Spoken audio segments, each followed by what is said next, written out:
मी एकदा बोललो का असं रान तापतंय महाराष्ट्रामध्ये म्हणे ह्याची संस्कृती खराब आहे।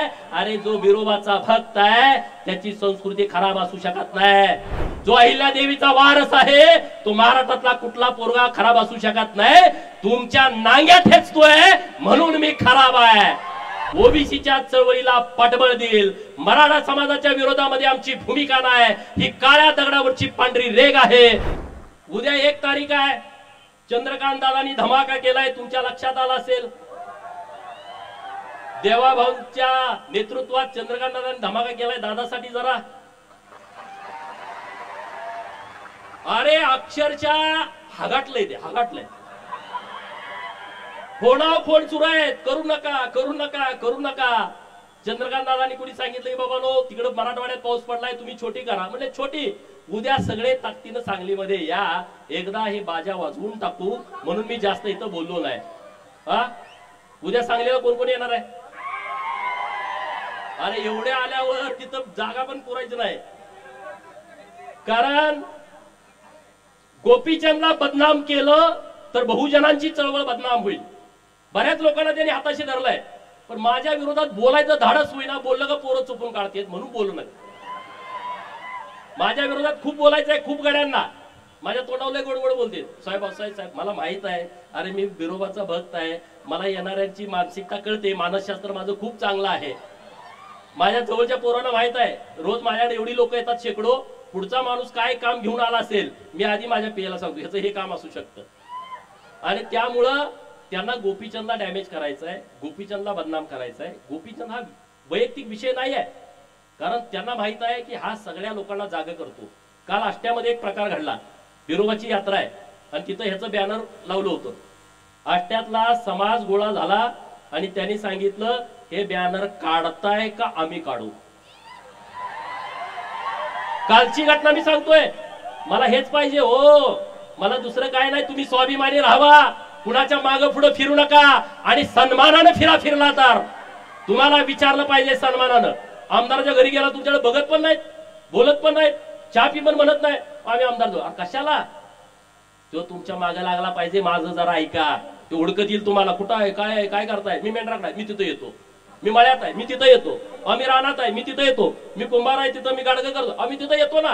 ही वेळ मी ह्या प्रस्थापितांच्या वरती आणतो, तुम्ही चिंता करू नका। आता जे माझ्या विरोधात फिरतायत ना त्यांना माझं सांगणं आहे, तुमचा हिशोब 2029 ला बराबर सगळ्यांचा होईल, ती करण्याची क्षमता या बिरोबाच्या बनामध्ये आहे। बिरोबाची ताकद तुम्हाला माहित आहे सगळ्यांना। गोपीचंद एकटा कसा फिरतोय रे राज्यभर, बिरोबाची ताकद आणि आशीर्वाद आहे, माकुबाईचा आशीर्वाद आहे। बिरोबाचा आशीर्वाद असल्या कारणानं प्रस्थापितांच्या छाताडावरती गोपीचंद थाया थाया नाचतो, आणि त्याची मला फिकीर कधी वाटत नाही, त्याचा मला कधी पश्चाताप वाटत नाही। हे मीडियामध्ये दिवसभर चालतं, मी बघत पण नाही माझ्या विरोधात कोण बोलतंय, मी कोणाची भाषणं पण ऐकत नाही, मी कोणाचं भाषण आयुष्यात ऐकत नाही, त्यामुळं मी असलं टेन्शन घेत नसतो। मला जे बोलायचं ते मी बोलतो आणि ते मी मागे घेत नाही, आणि त्यामुळे कुठला विषय, अरे आता मला संदीप बाबांनी मागे सांगितलं, मी बोललो ही गोष्ट खरी आहे की अमुक अमुक यांची तुम्ही औलाद आहे असं मला वाटत नाही। अरे पण तुम्ही त्याचा गैरअर्थ का घेताय? पूर्वी लोक दत्तक पण घेत होती ना जुन्या काळामध्ये, मला वाटलं त्यांच्यासारखा हा नाही, म्हणजे ह्याला काही दत्तक वगैरे घेतलाय का? पहिली भांड्यावर बिंड्यावर द्यायची माणसं माहिती तुम्हाला। हा आपल्या घरात आई आजी सांगते याला भांड्यावरती घेतलाय, अमुक केलंय तमुक केलंय, तो यांच्या मागे फिरत फिरत आला होता म्हणून आम्ही घेतलाय। आपल्या गावात कितीतरी असे स्टोर आहेत, गावात हे तुला कुणी काढलाय सहज म्हणते ती माणसं, म्हणतात की नाही हे तू कुणाची औलाद आहे रे, तुला काय असं करतो, सहज गावात बसल्यावर दिवसातनं 1000 वेळा लोक बोलतात, 1000 वेळा। मी एकदा बोललो का असं रान तापतंय महाराष्ट्रामध्ये म्हणे ह्याची संस्कृती खराब आहे। अरे जो बिरोबाचा भक्त आहे त्याची संस्कृती खराब असू शकत नाही। जो अहिल्या देवीचा वारस आहे तो महाराष्ट्रातला कुठला पोरगा खराब असू शकत नाही। तुमच्या नांग्या ठेचतोय म्हणून मी खराब आहे, आणि तुमच्या नांग्या मला ठेचायच्याच आहेत। आता ज्यांचा आरक्षणाचा लय कळवळ आलाय, जे ते उठतोय म्हणतोय धनगर आरक्षणाला आमचा पाठिंबा आहे, धनगर आरक्षणाला आमचा पाठिंबा आहे। तुमच्या बापाचं पत्र घेऊन द्या की रे, देवाबाबूला नेऊन द्या की आमचा धनगरांचा पाठिंबा, इकडे धनगराचं आंदोलन चालू झालं तिकडे त्याच दिवशी आदिवासी कसं काय आंदोलन करतात रे? कोण आहे त्यांच्या मागे? कोण आहे त्यांच्या मागे? इकडे आंदोलन सुरू झालं तिकडे ते 5-25 गोळा झाले, धनगरांना घुसू देणार नाही. कोण करतंय? कुणाच्या जवळची ही माणसं आहेत? आणि इकडे तुम्ही आम्हाला सांगता का रे आरक्षणाचं? धनगर आरक्षण मिळवण्यासाठी धनगर सक्षम आहे आणि तो मिळवेल. ना उमेद होऊ नका, नाराज होऊ नका.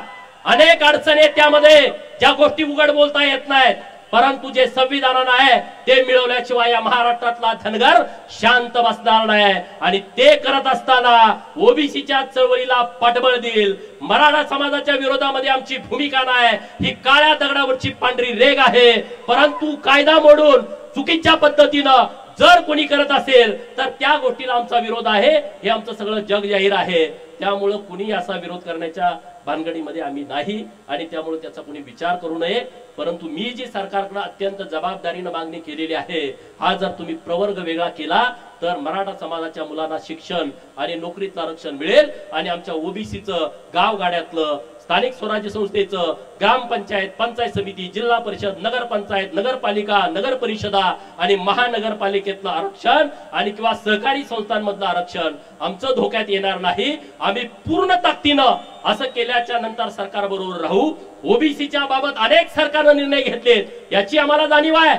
ओबीसीचं मंत्रालय स्थापन करणं हे देवाभाऊनी काम केलेलं आहे. ओबीसीच्या मुलांना महाज्योती स्थापन करणं, आज आपल्या पोरांना एमपीएससी करताना, युपीएससी करताना हॉस्टेलचं ऍडमिशन हे सरकारच्या माध्यमातून मिळतंय. हे सरकारनं आम्हाला केलंय. प्रत्येक जिल्ह्याला 2 वसतिगृह, 1 मुलींना 1 मुलांना सरकारनं आम्हाला केलंय. 200 मुलांना ऍडमिशन मिळतं. ओबीसीच्या मुलांना वसतिगृहात ज्यांना ऍडमिशन मिळत नाही त्यांना स्वाधार नावाची योजना आणली आहे. तालुक्याला गेला तर 38,000, जिल्ह्याला गेला तर 43,000, विभागीय कार्यालयाच्या ठिकाणी गेला तर 51,000 आणि मुंबई, नवी मुंबई, ठाणे, पुणे, पिंपरी चिंचवड आणि नागपूर या मेट्रो सिटी मध्ये गेला तर आपल्या पोराला 61,000 रुपये मिळतात. ते ओबीसीच्या पण पोराला मिळतात आणि धनगरांच्या पोरांना मिळतात. 600 ओबीसीची मुलं, 600 धनगरांची मुलं. एक ना अनेक योजना सरकारच्या माध्यमातून चालू आहेत. देवाभाऊनी ओबीसींच्यासाठी खूप केलाय, पण माझी त्यांना विनंती आहे की ओबीसींचं संरक्षण करणं ही तुमची जबाबदारी आहे. धनगर तुमच्या बाजूने ठामपणे उभा आहे. धनगरांच्या आरक्षणाची अंमलबजावणी करणं ही तुमची जबाबदारी आहे. आम्ही तुमच्या पाठीमागे ठामपणे उभे आहोत. न्यायालयीन लढाईमध्ये सरकारनं, देवाभाऊनी आणि एकनाथ शिंदेनं खूप मदत केलेली आहे. मी तमाम महाराष्ट्रातल्या धनगरांच्या वतीनं तत्कालीन उपमुख्यमंत्री देवाभाऊंचं आणि एकनाथ शिंदे साहेबांचं मनापासून आभार मानतो. कारण 3 वेगवेगळी ॲफिडेव्हिट दिली होती. मंत्र्यानं काल मी मधु शिंदेची मुलाखत ऐकली. मंत्र्यांनी 1 महिना फाईल त्यांच्या कपाटात नेऊन ठेवली होती. ती फाईल काढण्यासाठी या गोपीचंदला किती वेळा जावं लागलं असेल हे मी कधी तुम्हाला सांगितलं नाही. पण मी आणि मधु शिंदे रात्रंदिवस तिथं थांबलो. जेव्हा जेव्हा देवाभाऊंच्याकडे गेलो त्यांनी आम्हाला कधीही नाराजी व्यक्त केली नाही. समाजाची सगळी लोक होती, सगळ्या बैठकीमध्ये होती, मीच होतोय असा विषय नाही. परंतु धनगर समाजाच्या आरक्षणाच्या बाबतीमध्ये जे काय लागल ते आपण करू. सुप्रीम कोर्टामध्ये याचिका आम्ही दाखल केली आहे. आता सुट्टी आहेत, येत्या 4-5 दिवसामध्ये परवानगी मिळाल आणि सर्व याचिकेचा खर्च हा तुमचा पोरगा गोपीचंद पळकर करणार हे मी सगळ्यांना सांगितलंय. कुणी सुद्धा वर्गणी द्यायची गरज नाही. मग त्याला 50 लाख लागू दे, 1 कोटी लागू दे, 1.5 कोटी काही लागू दे, मी माझं रान विकेल, पण धनगर समाजाच्या आरक्षणाच्या वकिलाची फी आम्ही भागवेल. आम्ही इकडे लढाई लढू, पण सरकारनं सरकारच्या पद्धतीनं काय मार्ग काढायचा त्यांनी त्यांचे तज्ञ लोक कामाला लावा. तुम्ही वकील सगळे कामाला लावा. कारण सरकारची भूमिका वेगळी असते. मराठा समाजाचं आरक्षण आलं, सरकार स्वतः केस लढतं. सरकार स्वतः 25-25 लाख एका दिवसाची फी देतं. धनगराची लढाई आली, सरकार धनगराच्या विरोधामध्ये असतं, आम्हाला वकील द्यावा लागतो. तिथं गोंड लोकांची केस चालू होती, सरकार विरोधामध्ये गोंड वर्गणी काढतात, हायकोर्टचा निकाल लावून घेतात, सरकार सुप्रीम कोर्टामध्ये जातं. म्हणजे तुम्ही लक्षात घ्या, हे तुमच्या ताकदीवरती सरकार तुमच्या बाजूला राहायचं का विरोधात राहायचं ठरवतं.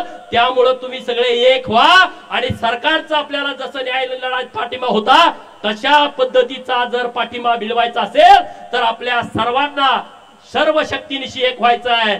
300वी जयंती होती अहिल्यादेवींची. अरे कधी कुणी साजरी केली होती का? कधी तुमच्या कानावर आलं का?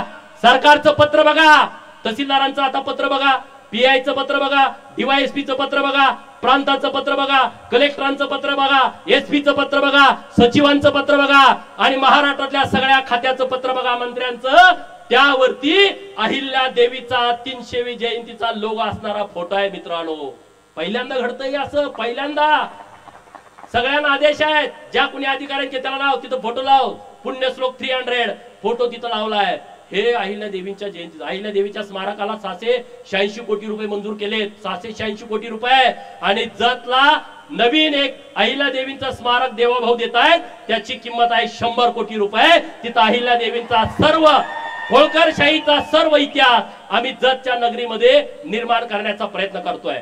आणि त्यामुळं तुम्ही म्हणणार नेमकी तुमची भूमिका काय आहे? मी सरकारमधला प्रतिनिधी आहे. मी सरकारमध्ये सरकारची भूमिका मांडतो. समाजाचा विषय आला, समाजाची भूमिका मांडतो. ओबीसींचा विषय आला, ओबीसींचा विषय मांडतो. पण सरकार पूर्ण शक्तीनिशी आपल्या बरोबर आहे, आपल्या बरोबर ताकदीनं उभा आहे. वेगवेगळ्या योजना सरकार आणतंय, त्या योजनांचा सगळ्या बहुजनांच्या पोरांनी लाभ घ्यावा. वसंतराव नाईक महामंडळाच्या माध्यमातून 15 लाखाची कर्ज देण्याची योजना सुरू आहे. सगळ्या ओबीसींच्या पोरांना आव्हान आहे, प्रत्येक जिल्ह्याच्या उद्योग भवन मध्ये जावा आणि तिथं वसंतराव नाईक आर्थिक विकास महामंडळामध्ये तुम्ही अर्ज करा आणि ते 15 लाख बिनव्याजी सरकार व्याज भरणार आहे आणि तुम्ही ते कर्ज प्रकरण मंजूर करून घ्या. तिथं देण्यासाठी अडचण आहे मला माहित आहे, परंतु त्यांच्या मानगुटीवरती बसवायचं आणि ते कर्ज मंजूर करून घ्यायचं.